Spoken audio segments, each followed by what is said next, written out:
Et comment justement les battre les Néo-Zélandais? Il faut mettre la pression? Pour battre les Néo-Zélandais, il faut avoir ce qu'on a fait en 99. On a bien battu les Blacks à Twickenham sur un terrain qui n'était pas le Stade de France. Vous savez, c'est pas un terrain qui décide du choix de la victoire ou de la défaite. C'est la volonté des joueurs qui décident de faire un grand match ou pas. Donc je crois que c'est d'abord ça, c'est dans la tête des joueurs que ça se passe. C'est véritablement dans la façon dont les joueurs vont aborder cette compétition qu'on saura voir s'ils sont capables ou pas de battre la Nouvelle-Zélande. Ils peur de rien. Pour être champion du monde, il faudra battre tout le monde. Il faudra battre la Nouvelle-Zélande, l'Australie, l'Afrique du Sud, l'Angleterre peut-être. Vous savez, il n'y a pas de petites équipes quand on est à ce niveau de la compétition. Donc le challenge, il est là depuis le début. Donc je crois qu'aujourd'hui, l'équipe de France le sait, les joueurs le savent, ils se préparent depuis 4 ans, depuis 2003. On a mis un tableau de préparation extrêmement élevé, sur des bases très élevées. Aujourd'hui, il ne faut pas avoir peur d'aucun terrain, d'aucune équipe, parce que pour être champion du monde, il faudra gagner tous les matchs.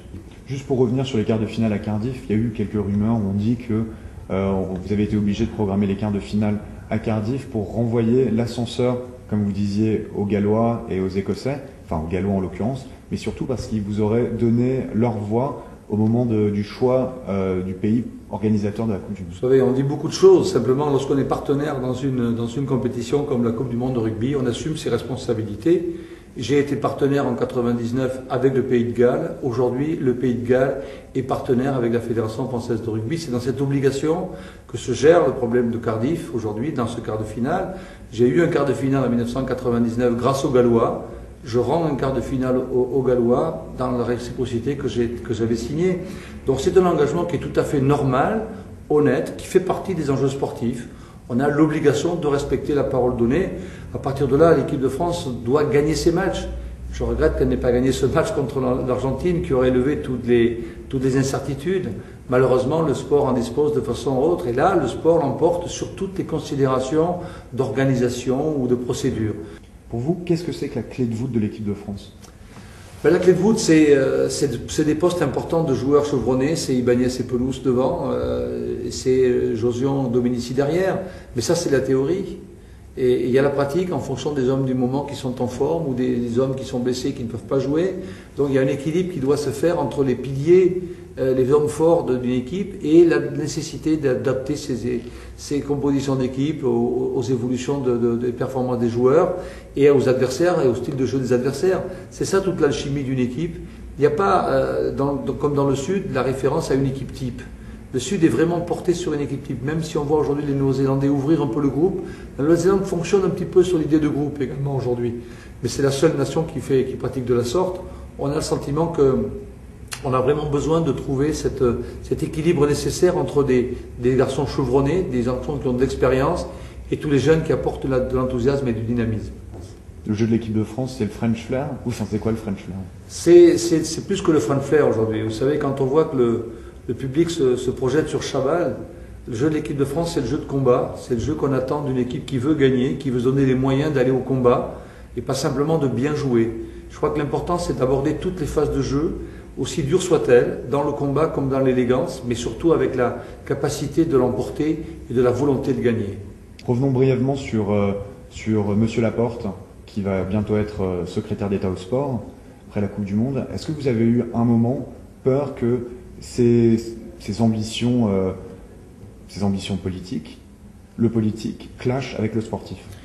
À partir du moment où ça a été clairement exprimé par Bernard dès le premier jour, on s'est téléphoné bien avant qu'il ne soit nommé, on avait envisagé cette hypothèse. Dans tous les cas, c'était la décision que nous avions prise ensemble. Il resterait entraîneur de l'équipe de France et il ne partirait pas s'il devait partir au moment de l'entrée de la France en compétition. Il a respecté cet engagement, il est entraîneur de l'équipe de France, il sera ministre après la Coupe du Monde. Pour moi, les choses sont claires. Aujourd'hui, je fais confiance à Bernard dans son poste d'entraîneur. Il a ma totale confiance pour conduire l'équipe de France. Quand il est entraîneur de l'équipe de France, son engagement personnel, il l'exprime à sa façon. C'est pas lui qui a invité le président de la République dans les vestiaires. Le président de la République, il est libre d'aller partout. Donc aujourd'hui, nous sommes dans un environnement qui est celui de la vie publique. Ce sont les médias qui gèrent l'environnement de ces problèmes-là, mais Bernard Laporte, dans sa responsabilité d'entraîneur, fait son travail tout à fait loyalement et très au fait de la façon d'amener l'équipe de France à la performance. Donc en fait, là vous êtes en train de clairement vous positionner sur l'avenir de la Coupe du Monde, vous voulez rester à 20 nations. Je crois que pour la France, c'est un très bon choix que je ne regrette pas. Nous avions la place pour faire ces 20 équipes, nous avions un support populaire pour ces 20 équipes, nous sommes restés confiants sur l'ensemble des matchs, le public a répondu présent, les partenaires sont présents, et je crois honnêtement que cette dimension à 20 équipes donne cette diversité importante dans le monde du rugby. On a besoin de montrer toutes ces cultures qui s'expriment dans ce jeu, parce qu'elles sont toutes différentes selon les origines, selon les tempéraments des joueurs. Ça, c'est un point très important en rugby. Perdant cette capacité de diversité, on perd de la richesse, on perd du développement au niveau le plus élevé, et ça, c'est un danger pour nous. Après, que seront les autres compétitions, que sera la Coupe du Monde en 2011 en Nouvelle-Zélande? Il faudra voir avec la Nouvelle-Zélande comment elle aborde ce problème-là par rapport à ses propres problèmes d'organisation. Nous avons besoin véritablement d'aller au fond de ce débat. Mais en ce qui me concerne, je suis persuadé qu'une Coupe du Monde à 20, c'est la plus belle des formules qu'on puisse présenter. Pour revenir au fossé nord-sud, vous parlez des nations émergentes, mais moi je vous parlais de la différence entre l'équipe de France, qui est une nation de rugby, l'Angleterre, comparée à des nations comme l'Afrique du Sud, l'Australie et la Nouvelle-Zélande, qui elles ont vraiment impressionné. Oui, peut-être. Effectivement, je sens que dans le jeu présenté jusqu'à présent, les 3 équipes du Sud sont plus confiantes. Ces 3 nations abordent depuis toujours les Coupes du Monde avec davantage de maîtrise. Les équipes du Nord sont toujours un petit peu plus hésitantes, notamment la France et l'Angleterre, l'Irlande aujourd'hui. On a le sentiment qu'il y a 2 façons de préparer la Coupe du Monde selon qu'on est au Sud ou au Nord. On n'a certainement pas le même niveau de préparation, pas le même niveau de référence de matchs importants. Ça, c'est un point qui est capital, puisqu'on le sait au Sud, toutes les nations n'ont pas de club. Tous les joueurs sont directement licenciés à la fédération, donc ils n'ont que des matchs de très haut niveau au niveau de la fédération.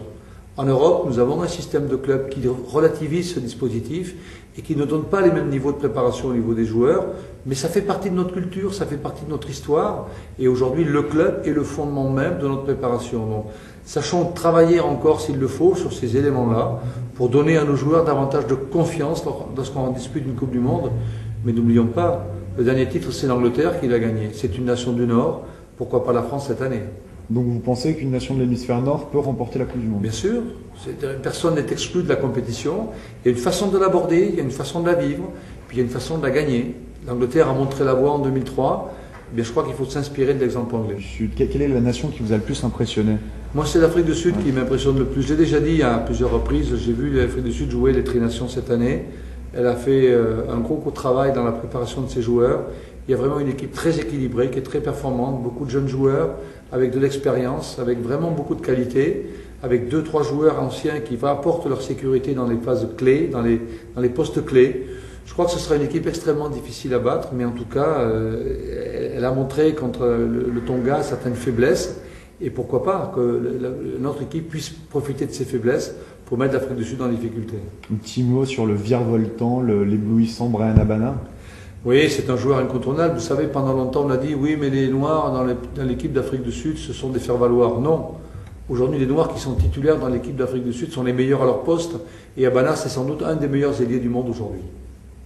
Et dans tous les sports de haut niveau, il y a eu des problèmes de dopage en tout cas. Le rugby, pour l'instant, a été épargné. C'est quand même assez étonnant. Comment ça se passe au niveau aussi d'un niveau prévention que contrôle? Est-ce que vous avez eu des soucis avec le dopage pendant cette Coupe du Monde? Écoutez, Dick Pound, qui est le président de l'AMA, l'Agence mondiale antidopage, a dit publiquement que le rugby était un exemple en matière de contrôle antidopage. Donc je reprends sa formule pour montrer qu'on a une volonté, que ce soit dans l'hémisphère nord ou dans l'hémisphère sud, de lutter contre le dopage depuis toujours, depuis très longtemps. On a mis en place des contrôles longitudinaux, très réguliers, très suivis, qui permettent de faire des contrôles sanguins tout au long de l'année sur différents joueurs, pour connaître leurs performances, connaître leur évolution dans ces performances de physiologie. Ça, ce sont des points de rencontre obligatoires quand on veut lutter efficacement contre le dopage. On n'est pas à l'abri. On n'est pas à l'abri du dérapage éventuel de ce qui peut se passer un jour. En tout cas, les joueurs sont prévenus, ils sont suivis, ils sont régulièrement contrôlés dans ce dispositif pour que nous soyons exemplaires dans ce domaine. Aucun sport ne pourra demain vivre s'il n'a pas cette lisibilité dans un dispositif de contrôle antidopage.